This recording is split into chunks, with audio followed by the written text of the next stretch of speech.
여기 이 자리, 넓은 자리를 이렇게 가득 메워주신 여러분들,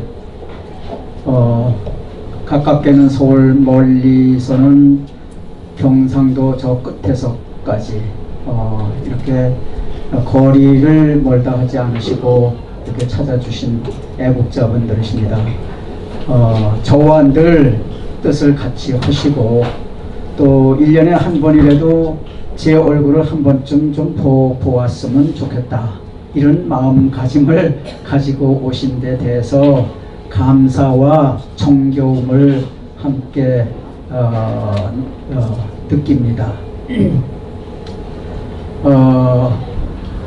통상 이제 제가 매년 이런 모임을 가지면은 그 1년을 이제 정리하는 날이니까 1년 동안 그동안 지금 현재 우리 안전에서 벌어지고 있는 상황들이, 국가의 운명을 판가름하는 상황들이 어떻게 전개되고 있느냐에 대한 저의 시각을 늘 말씀을 드려왔습니다. 오늘도 한 40분 정도에 걸쳐서 그런 말씀을 드리고자 합니다. 어떻습니까? 괜찮습니까? 네. 제가 잊어버릴까봐 이렇게 조목조목 메모를 해가지고 왔습니다.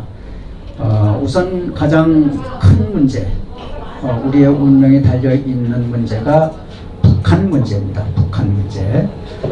북한 문제에서 그 김정은하고 이제 트럼프하고 그동안 이게 수싸움을 이제 벌여왔습니다. 수싸움을 벌여왔는데, 그 트럼프는 그 북한에 대해서 경제적인 목을 바짝바짝 조이고 있으면서도 한편으로는 나 김정은이 좋아해. 그 근사한 친구야. 뭐 이렇게 너스레를 떨어요. 예. 이게 굉장히 멋있는 거예요. 그러니까는 이게 그 럭비공이 얼로 튈 줄 모르는 행동을 하는 거예요. 이게 굉장히 무서운 전략입니다. 또 영리한 전략이고, 그래서 김정은은 이제 죽겠으니까 자기는 뭐 죽든 살든 하여간 모험을 해야 될 거 아니에요. 어떻게 이제 마지막으로 이제 반응을 했느냐 하면은 남한에 대해서 수도 없이 총질을 해댔어요. 그러면서 긴장감을 유지시키면서 트럼프, 너한테 금년 말까지만 준다, 시간을. 지금 12월이잖아요. 그러니까 네가 나한테 무슨 선물을 주는가에 따라서 네 운명이 달려있다, 뭐 이렇게 이제 공갈을 친 거예요. 그러니까 트럼프가 있다가 로켓맨 얘기가 또 나와서, 저 로켓 쏘는 저 조그만 꼬마 로켓맨, 나는 너를 좋아하지만 미국은 군사력이 지금 엄청 많아. 엄청 많은데 이거 참 한번 써볼만 해. 미국이 그 군사력을 사용해야만 한다고 하는 필요성이 제기된다면은 언제든지 북한을 공격할 수 있다, 이런 얘기 한 거예요. 엄청 무서운 얘기예요. 힘이 남아돈다 이거야. 힘이 남아도는데 이 힘을 너가 까불면 한번 너 혼 좀 내주겠다, 그런 얘기예요. 그래서 이게 막다른 골목에 이제 있는 거예요. 예. 그리고 이제 여기에 대해서 미국하고 북한하고 이런 지경으로 휘달르니까 이제 중국이 다급해진 거예요. 그래서 왕이가 한 번도 여기에 문재인 정권 출범하고 한 번도 안 왔었는데, 왕이가 이제 내일모레 와요. 오는데 그 왕이가, 그놈이 아주 전형적인 중국 사신 같은 놈이에요. 중국 사신이 여기 와서 왕한테도 아주 뭐 함부로 눈 부릅뜨고 하잖아요. 그 전에 문재인이가 중국 갔을 때 뭐 요거 봐라 하고선 문재인이 이렇게 뭐 어깨도 툭툭 치고 했잖아요. 이런 놈이에요. 이런 놈이 왜 오느냐, 문재인을 씨앗이 시키려고 올 거다. 너 임마 선불정책 약속했잖아. 선불정책이라는 게 뭐예요? 사드 배치 안 한다. 그 다음에 한국하고 미국하고 일본 사이에 이렇게 연결하는 미사일 체제를 함께 하지 않는, 동참하지 않는다. 미사일 체제에 동참하지 않는다. 그 다음에 이제 세 번째는 한미일 안보 협력 체제에서 한국은 빠지겠다. 뭐 이런 얘기예요. 이런 얘기를 하니까는 이게 이런 얘기를 한 인간이 그것도 이 대한민국의 대통령인데 미국이 이 대한민국을 지키려고 6.25 때서부터 얼마나 많은 피를 흘리고 노력을 해주고 경제적 지원, 경제적인 도움을 해줬는데 그리고 지금까지 한국이 안전하게 살 수 있도록 핵우산을 제거하고 많은 돈을 들였는데 이는 봐라. 이렇게 되니까는 이제까지 이제 지소미아도 파괴한 게 제가 지난번에 그 지소미아 파괴 며칠 전에 광화문에 그 어떤 조그만 기자회견 모임에 가가지고 제가 그런 얘기를 했어요. 그게 며칠 지금 잔뜩 미국을 향해서 엄포를 놓을 거다. 또 남한의 빨갱이들 향해서 야 문재인은 건재한다. 문재인 참 용기 있다. 북한 김정은 닮았다. 뭐 이렇게 지금 하고 있는데 저게 마지막 22일 자정시간이 가까워지면 저게 손을 들 거다. 손을 들지 않으면 저게 죽게 생겼는데 어떻게 손을 안 드느냐 이런 얘기를 했는데 며칠 후에 아주 점쟁이처럼 딱 맞았어요. 네. 그래서 이 지소미아 이렇게 이 지소미아에 대해서 미국의 손을 들 이유가 뭐냐 하면 미국에게 약점이 너무 많아. 미국의 약점이 너무 많기 때문에 그 약점이 많다고 한 것을 제가 언제 알아챘느냐 하면은 작년 7월 달인가 이제 그 한미 정상회담 한다고 미국에 갔잖아요. 그때 갑자기 F-35가 얼마나 비싼 건데 그거 20대를 아무런 절차 없이 그냥 사기로 결정한 거예요.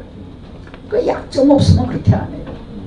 그리고 3분도 3초 정도 3초야 3분이야 뭐 그거 뭐 정상회담이라는 것도 없었어요. 그리고 그냥 얼굴이 잔뜩 얼어가지고 이제 돌아왔습니다. 그러니까 지금 그 문재인은 트럼프한테 약점이 많아요. 그 약점은 북한과 야합하는 걸 거예요. 석탄도 몰래 들여오고 석유도 몰래 먼저 갖다 주고 뭐 USB를 어떻게 줍니까? 그 남쪽 대통령이 북한한테 적장한테 어떻게 USB를 건넵니까?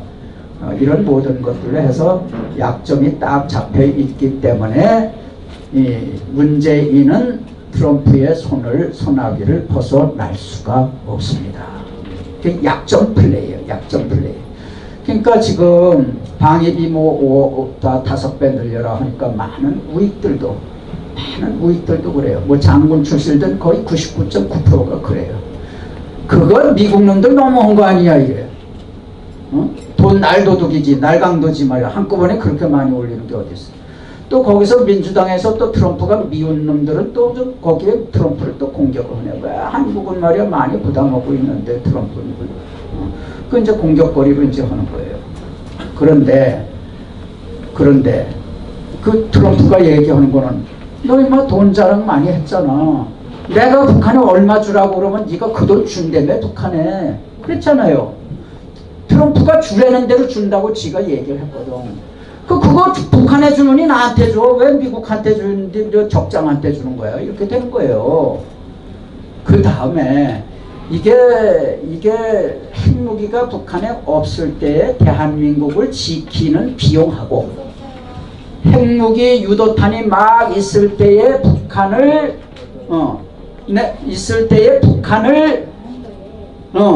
견제하기 위해서 미국 사람들이 국방비를 쓰는 거하고는 천지차예요. 그죠? 그러니까 미국이 요새 그 비싼 전투기 비싼 폭격기 이런 거 항공모함 맨날 여기 오잖아요. 그게 우리 국방비로서는 감당이 안 될 정도의 천문학적인 규모예요. 그게 우린 왔다 갔다 돈 하나도 안 드는 줄 알아. 그게 엄청난 돈을 들어요. 그러면은 핵무기가 없었으면 그렇게 돈 안 들어.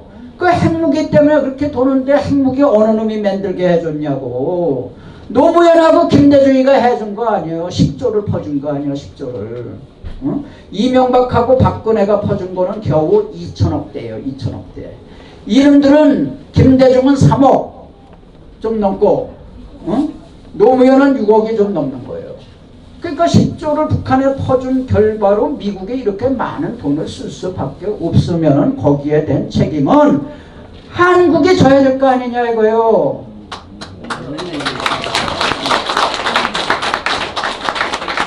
그리고 저놈들 북한하고 무슨 뭐 그 북한에 지원해 준다고 지금 쌓아놓은 남북 협력 자금이라고 그러는 거 지금 뭐 1조가 넘게 이제 있는데, 그거 이름이 북한에 주기 무서우니까 그거 빨리 미국이 뺏어야 그게 북한으로 안 가겠다 이거야. 저는 몰래라도 갖다 줄 놈이니까. 그러니까 그거 우리 여러분 트럼프 지지해 줘야 되는 거예요. 그거 미국이 안 뺏어가면요 이게 북한으로 가요. 안 그렇습니까?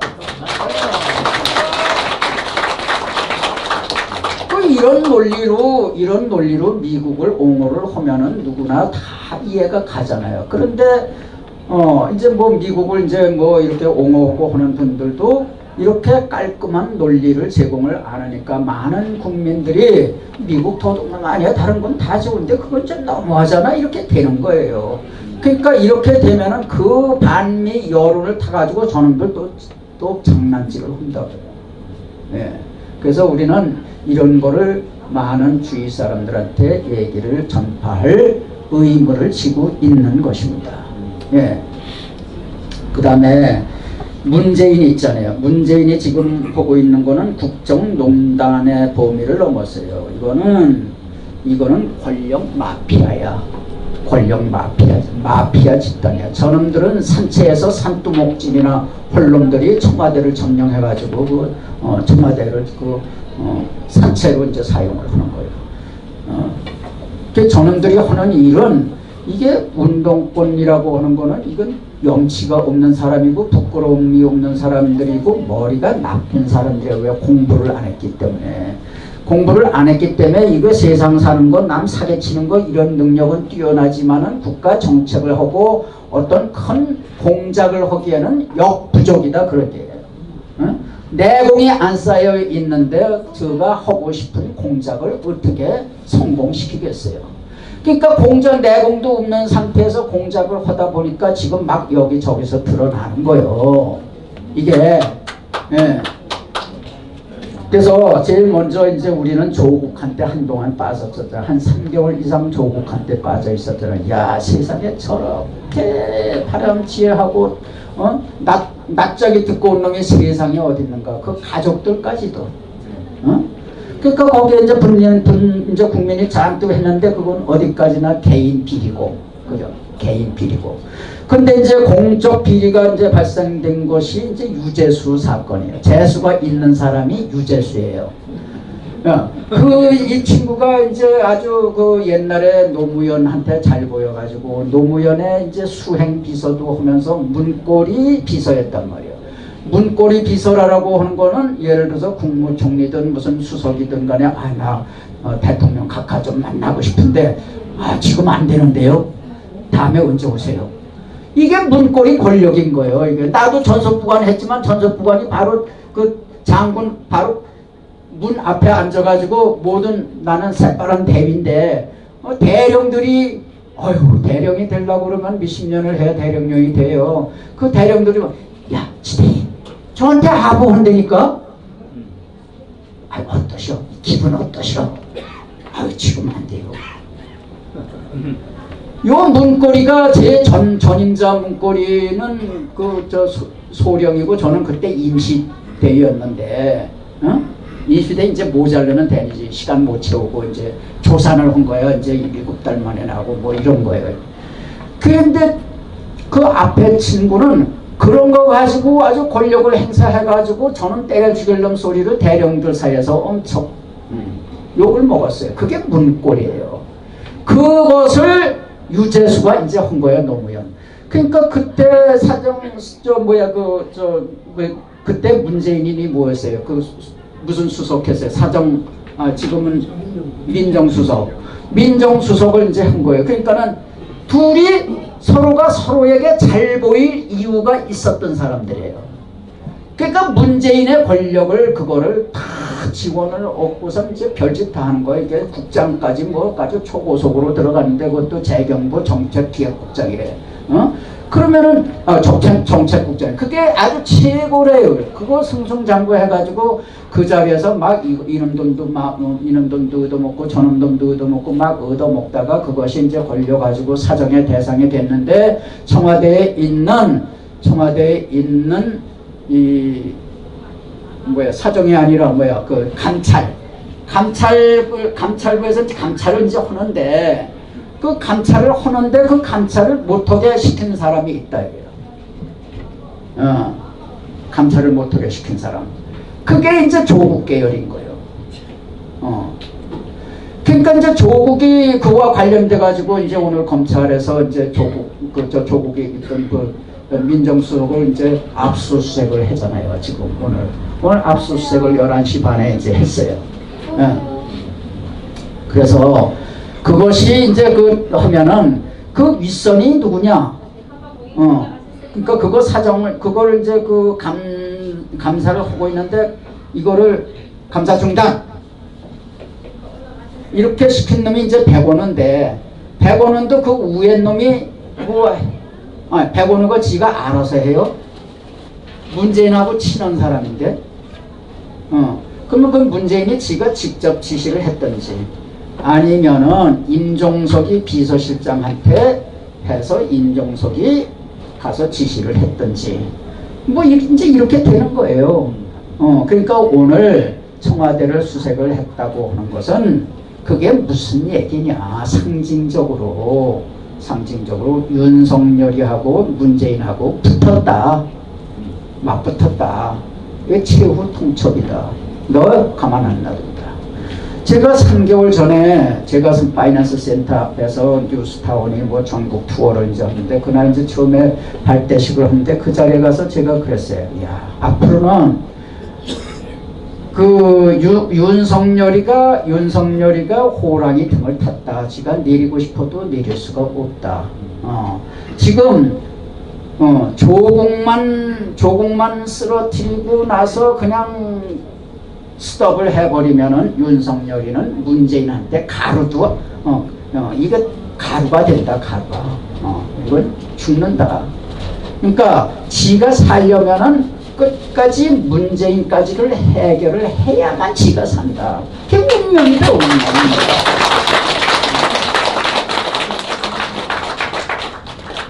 그러니까 윤석열이는 지금 누구와 같으냐 하면은 전두환과 같은 거예요. 전두환이가 올곧게 아주 전광석화 같은 속도로 김재기도 잡아놓고 정순화도 잡아놓고 이렇게 하니까 저런 그 어마어마한 계엄사령관을 갖다 잡아놓고 이렇게 하니까는 이게 투스타에 불과했지만은 쓰리스타 포사들이 야 네가 최고다. 야 너 진짜 잘한다. 네가 이 나라 책임져라. 이렇게 된 거예요. 전두환이가 무슨 지가 대통령 하고 싶어서 그런 게 아니라고. 전두환이가 얼마나 윗사람들한테 깍듯한데 굉장히 예의범절이 바르고 윗사람들이 뭘 부탁을 하면은 굉장히 자기로서도 상당히 그 모험을 해야 되는 것까지도 다 해서 자기 능력을 보여주고 충성심을 보여주고 그러니까는 그 윗사람들이 전부 전두환을 아주 귀여워한 거예요. 예의가 엄청 빨라요. 윗사람한테도 잘하고 밑에 사람들한테도 전두환처럼 잘하는 사람이 누가 있어요. 아니 전두환은 다 해서 자기 밑에 사람들 다 돈 생기면 그거 나눠주고 뭐는데 노태우 그놈은 돈 생기면 지 혼자 인마이 포켓하고 이지랄 하다가 밑에 놈들이 다 갖다가 해가지고 그 4천억 걸렸는데 그 4천억 때문에 전두환까지 애국게 들어갔고 전두환까지 들어가니까는 5.18이 이게 그냥 5.18을 이거는 전두환이가 일으킨 폭동이다. 이렇게 해가지고 5.18이 넘어가게 된 거예요. 그건 노태우 병신 같은 놈 때문에 이렇게 된 거예요.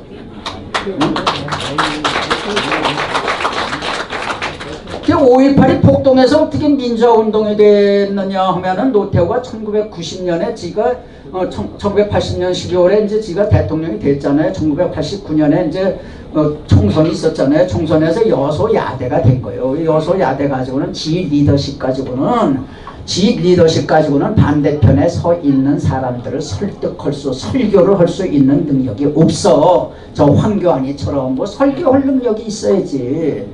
사람은 설교할 능력이 있어야 정치 파워를 갖는 거 아니에요. 설교를 잘해야 국민들이 박수 치면 그게 힘인 거예요. 그게 리더십인 거예요.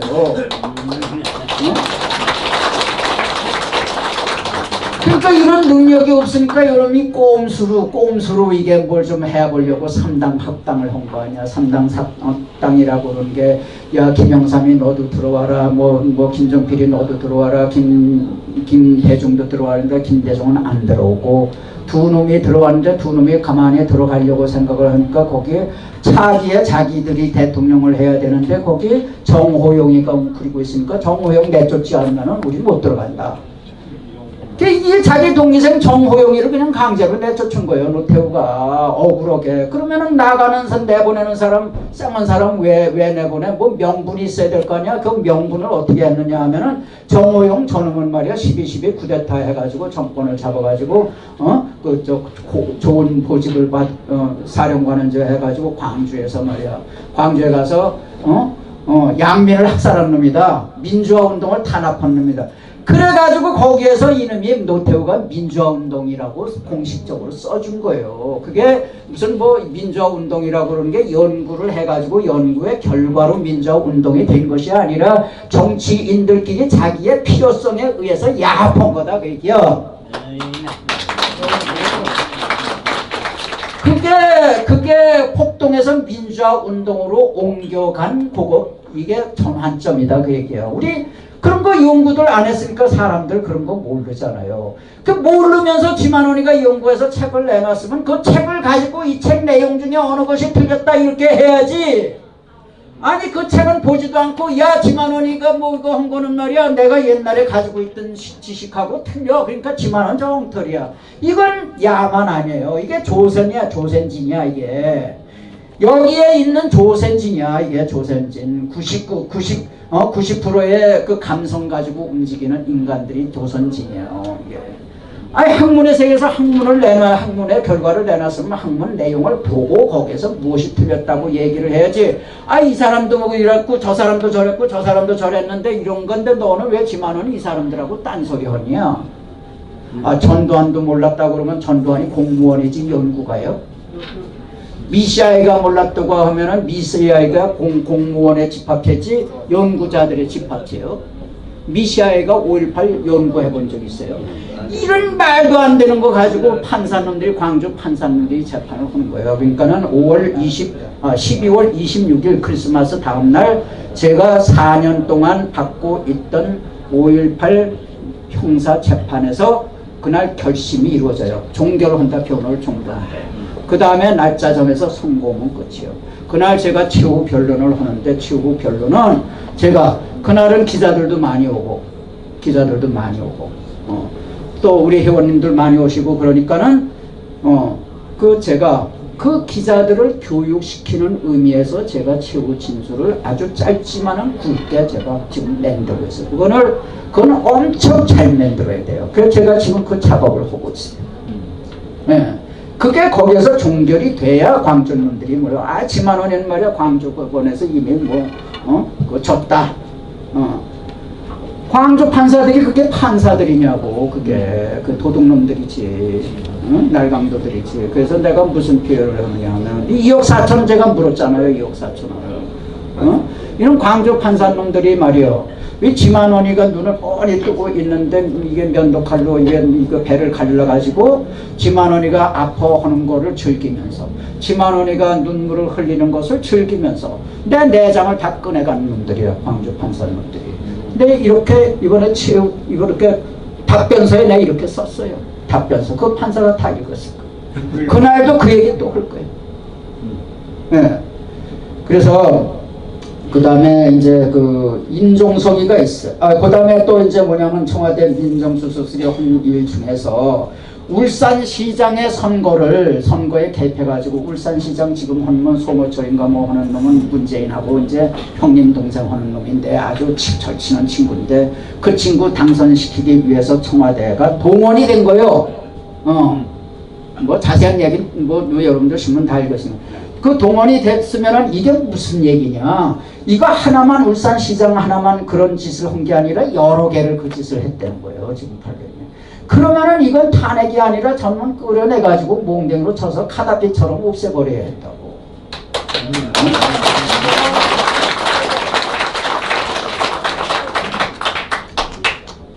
그래서 오늘 하여간 그 검찰이 그 수색을 그 압수수색을 청와대 압수수색을 한 거는 이거는 청와대를 향한 선전포고다.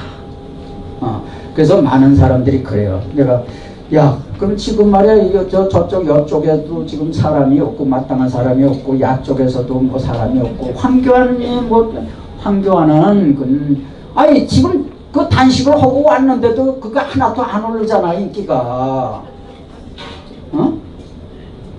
단식을 하고 왔는데도 박수가 없잖아. 박수가 있어야 인기도가 올라갈 거 아니에요.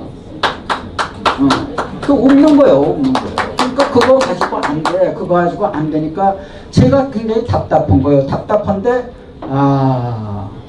윤석열이가 문재인을 목을 졸라서 죽여버리면 그때 영웅은 윤석열이가 되겠다. 제2의 전두환이가 되겠다. 그런 얘기예요. 이런 거는 사리 판단적으로 나오는 얘기 아니에요.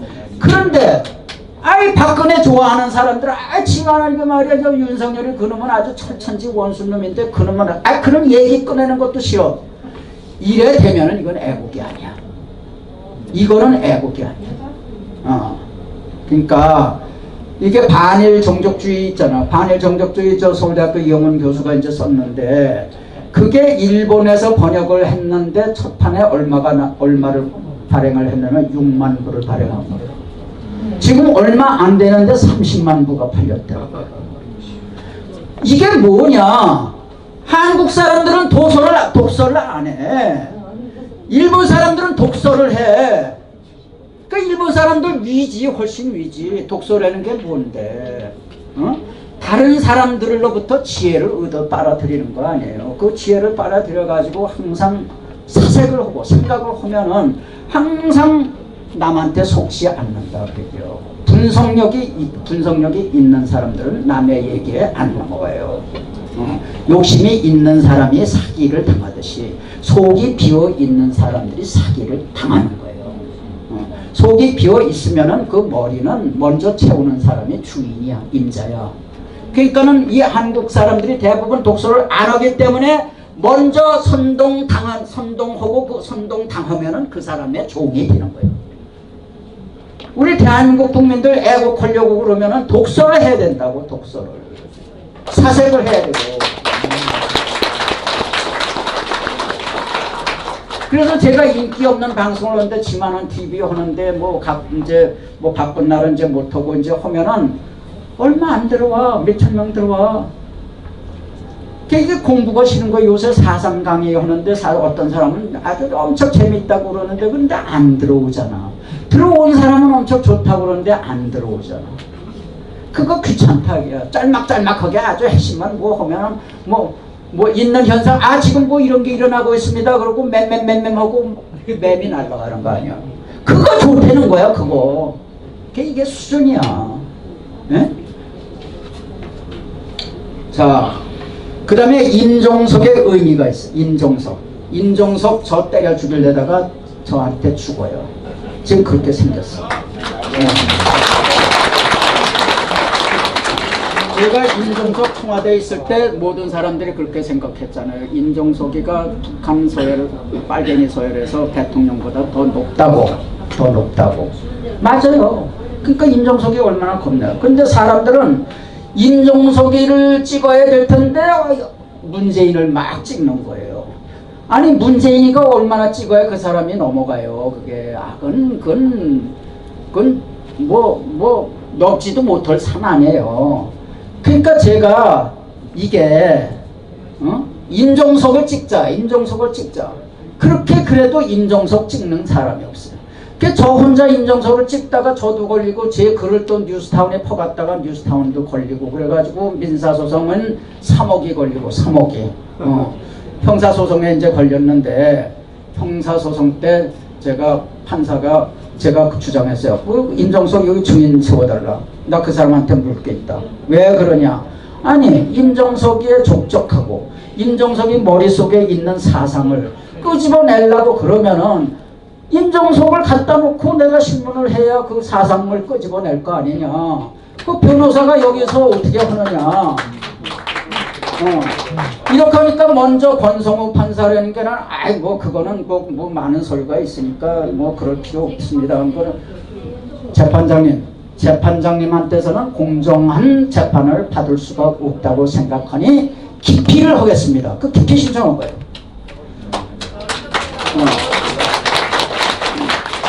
그래가지고 다른 판사가 왔는데 다른 판사는 그때 또 그럼 자기도 그러면은 안 부르면은 자기도 기피 당하겠거든. 그러니까 문재인 임종석을 부르기로 했어요. 그 임종석한테 출두 명령을 내리니까 임종석이 안 나오는 거예요. 왜 안 나오느냐? 판사한테 편지를 쓰기를 내가 나가면은 지만원이가 이거를 정치적으로 악용할 소지가 있다. 그때 그놈은 전에 유명한 산을 다 주유를 하고 다녔대. 유명한 산을. 그러면서 안 나오는 거예요. 그래서 제가 명산을 주유했다고 하는 그 기사를 이제 오려서 그거를 이제 복사해서 내면서 자 이런 짓을 하면서 재판장의 권위에 도전을 하고 있다. 그러니까 한 번 더 불러달라. 한 번 더 불렀어. 두 번 거역을 한 거예요. 판사의 명령에 거역한 거예요. 그러니까 판사가 어떻게 했는지 아세요?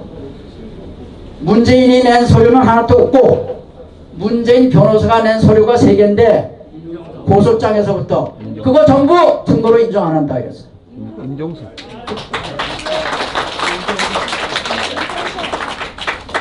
그리고 민사 그것도 내가 그 민사에 그거를 이제 제출했거든. 형사 재판부에서 있었던 기록 공판 기록을 이제 제출을 했어요. 그러니까 거기서 민사 재판의 판사가 이제 부장 판사인데 그 사람이 뭐라고 그랬는지 아세요? 그 변호사한테 임종석의 변호사한테 1989년 이 사람은 10년 온도를 받을 정도로 주사파였는데 그 이후 지금까지 사상 변동이 있었는지에 대해서 입장 변화를 제출해달라.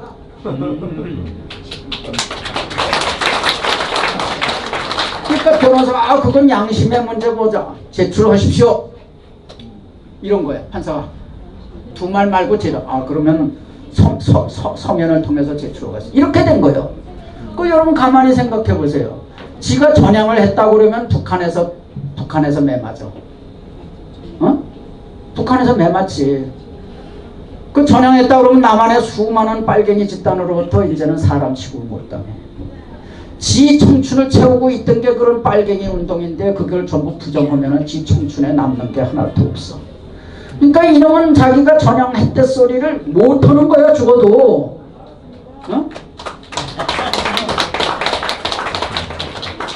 그러면은 전향을 했다 안 했다 그러면 자유민주주의 체제를 존중한다. 그렇게 되면 이제 그렇게 되는 거야. 그지? 또 전향을 했다. 나 바꿨어. 이제는 대한민국을 존중해. 이렇게 되면은 아니지? 내가 왜 이렇게 왔다 갔다 하지? 전향을 안 했다고 그러면은 이제 북한으로부터 이제 매를 맞고 전향을 했다고 그러면 매 맞아. 전향을 했다. 안 했다고 하면은 이제 남한사에서 저는 비전향 장기수로 이제 비전향 장기수. 맞습니다. 그러니까 이러지도 못하고 저러지도 못하는 거예요. 비전향 장기수인데 그놈이 무슨 활동을 해. 그런데 이놈이 2011년에 김정일이가 죽으니까 거기다가 말이야 조문을 보냈어요. 그 조문 보낸 거 몰래 보낼 일이지 그걸 남들 보라고 지금 트윗에 다 올린 거예요. 트윗에. 그러고 시간이 다 됐지? 트윗에 올린 거야. 그 다음에 이제 북한으로부터 또 경애하는 김정은 동지 존경하는 김정은 동지 이런 것이 그런 얘기를 북한에서 막 지한테 썼는데 그게 답장이 왔는데 그걸 또 트윗에다가 또 올린 거예요. 그럼 이거는 국보법 위반되는 내용이고 서로 통신을 한 거 아니야. 서로 통신하면 국보법 위반 아니야. 그리고 서로 김정은 장군을 이렇게 높이 평가하는 말들은 언어들은 그 국보법에 걸리는 거 아니야. 국보법에 걸리는 거를 어저씨 해놨다 이거야. 공개를 했다 이거야. 그리고 이번에 2016년에 임수경이 이제 총선에 떨어지니까 임수경한테 또 페이스북에 또 썼어. 야, 너 열심히 했다. 좀 쉬었다가 나랑 같이 1989년에 했던 거 그거 같이 하자 이렇게 된 거야. 그 빨갱이운동 하겠다는 거예요.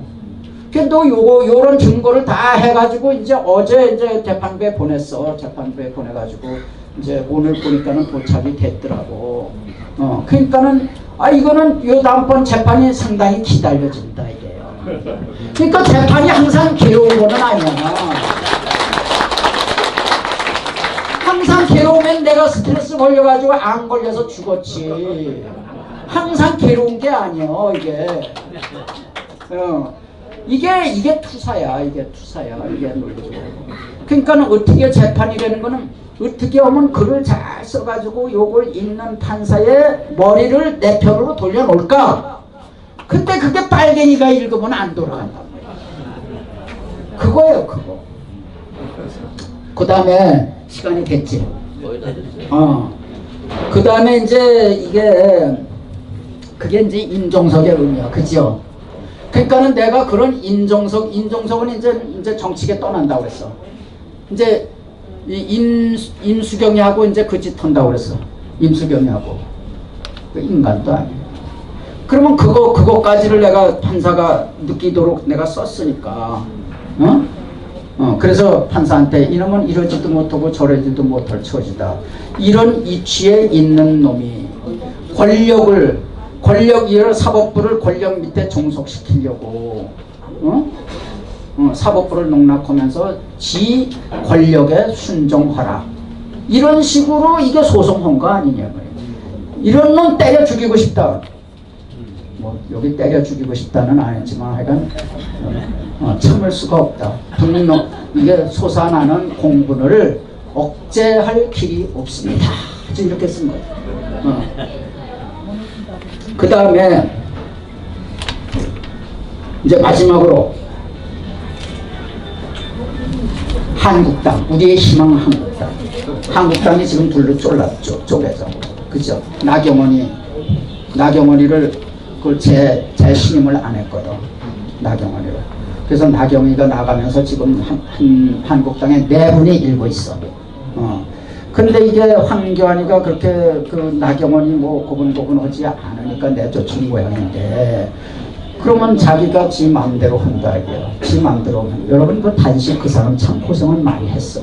그러면 고생한 거 하고 리더십 하고는 별 문제다 그거예요. 지한테 부하가 130 얼마 아니야 한국당에.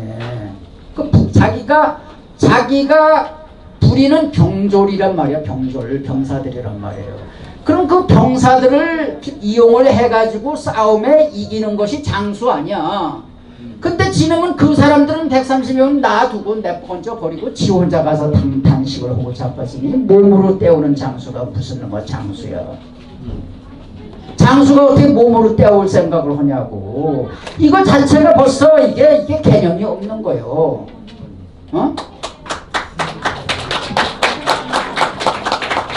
하여튼 부하들을 130명으로 하여금 싸우게끔 전략을 만들고 방법을 하고 너는 이거 해라 너는 이거라 너는 이거라 그러고 작전 명령을 하다를 해야 할 놈이 그런 거는 뭐 있는지 없는지도 모르고 지 혼자 가서 단식하고 자빠졌으니 말이야 이게. 그 단식한 거는 박수 받고 뭐 하겠지만은 리더는 아니다 그게야. 리더는 그 리더가 뭔지도 모르는 인간이란 말이에요. 그러니까 내가 이 답답하니까는 제발 그래도 윤석열이라도 이겨서 네가 영웅이 되라 이런 얘기예요.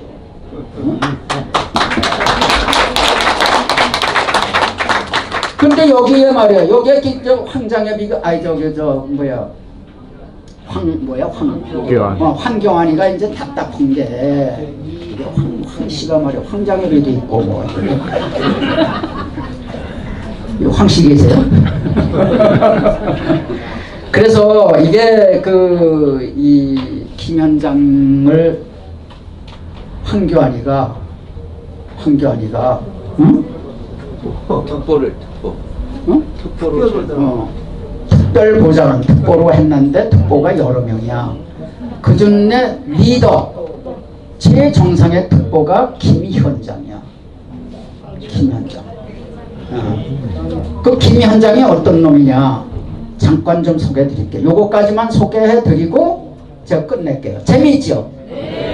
세상에 이런 놈을 특보로 하는 놈이 어디 있어요? 응? 그거 뭐 볼일 다 본 거지. 응? 그냥 뭐 그 놈은 뭐 문화원 해가지고 사형 선고 받은 놈이다. 그 정도만 알아가지고는 이게 감이 안 와. 내가 읽어드리는 것을 다 들으시면은 감이 와. 예, 그거 조금 들어보세요. 읽을게요. 자, 김현장은 5.18 기념재단 이사도 역임했고 5.18 민중항쟁 동지회 회장도 역임했고 그래서 5.18 호위 세력의 핵심이다. 이런 자를 특보로 앉힌 이유는 황교안이 5.18을 민주화 운동으로 공식화하려는 음모로 밖에 보이지 않는다. 또 다른 하나는 나경원이 각 당 원내 대표들과 함께 5.18을 표매하는 국민에게 5.18에 대해서 안 좋은 얘기 민주화운동 아니다 이렇게 얘기하는 국민에게는 7년 징역 그런 거를 이제 하고 명단을 깔아 주장하는 국민에게는 징역 5년에 처한다고 하는 5.18 특별법 통과에 합의를 해 주었다가 한국당 의원총회에서 저지당했어. 이게 나경원도 이런 인간이에요. 그러면 이제 김현정을 한번 보자. 김현정의 소름 끼치는 5.18 행적을 한번 보자. 간첩 손성무. 여러분 손성무가 아주 김일성 종합대학 나온 아주 간교한 간첩이에요. 이 사람 법원에서 잡혔어요. 잡혀가지고 이제 감옥에 있다가 김대중이가 2000년에 풀어져가지고 북한에 보낸 거예요. 그래가지고 대남 공작을 또 하는 거예요. 이게. 그러니까 간첩 송성모 등이 광주의 증심사와 광주에 증심사가 있어. 증심사 절이 있어요. 증심사와 전남 구례군 천안사를 오가며 광주 사태 공작을 하고 있었다. 서울 고등법원 88로 1367 사건이요. 고등법원에서 재판을 받은 거예요. 김현장은 조선대학교 민주투쟁위원회 명의로 조선대학교 전두환의 광주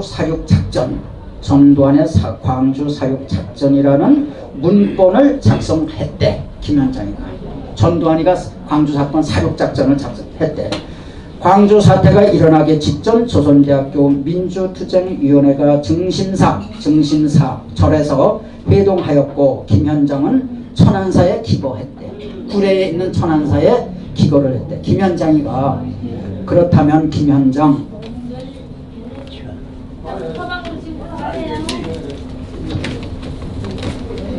그는 광주 증심사에 진을 치고 이거 기운이 이제 없으니까 이제 흐릿해요.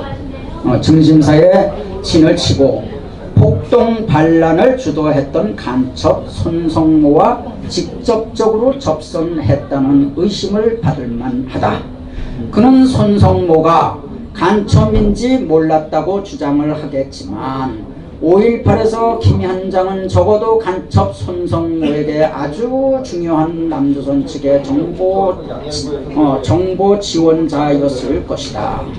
강명도는 그에 져서 평양은 망명을 꿈꾼다 해서 3호 청사 100일 연락서가 이 100일 연락서에 장진성이 지가 근무했다고 그러는데 이거 거짓말이라는 거 제가 분석해냈어요. 법정에서.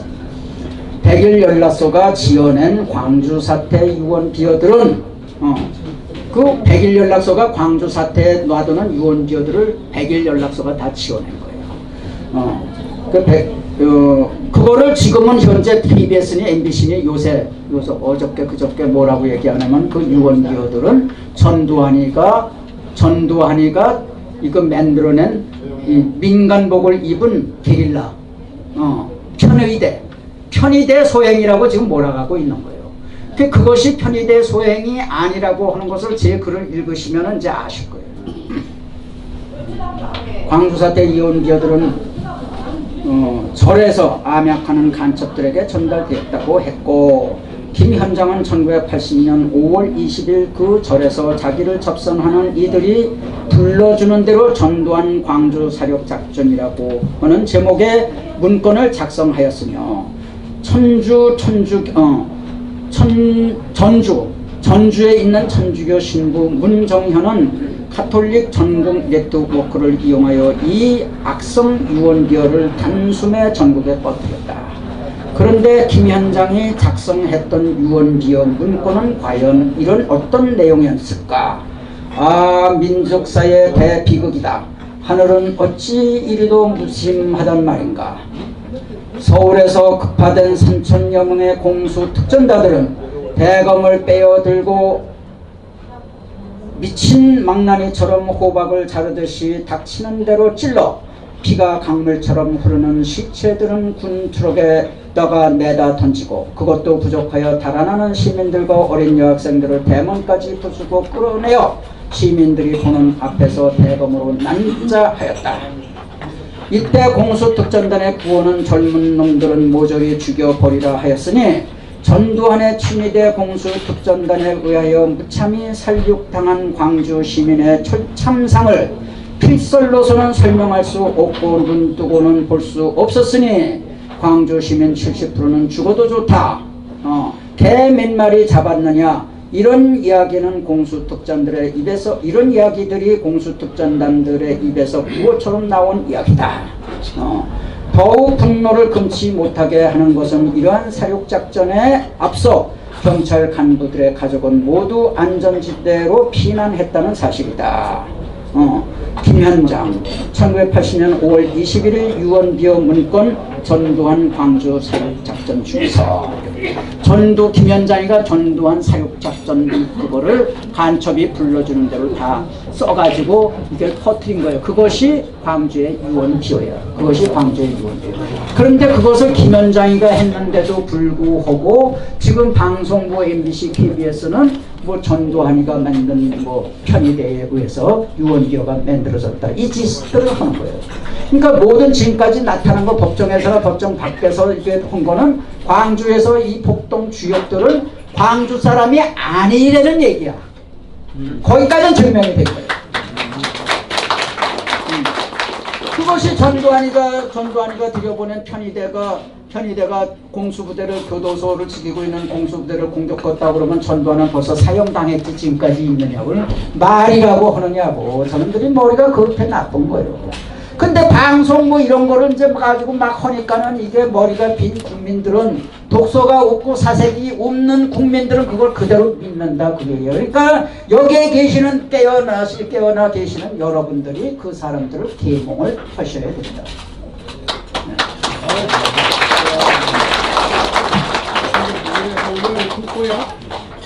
자, 이게 장시간 그래도 멀리서 이렇게 오시면은 제 이런 얘기 들으려고 오셨으니까 다들 이렇게 기쁘게 들으시고 경청 하면서 이렇게 들으시고 대단히 감사합니다.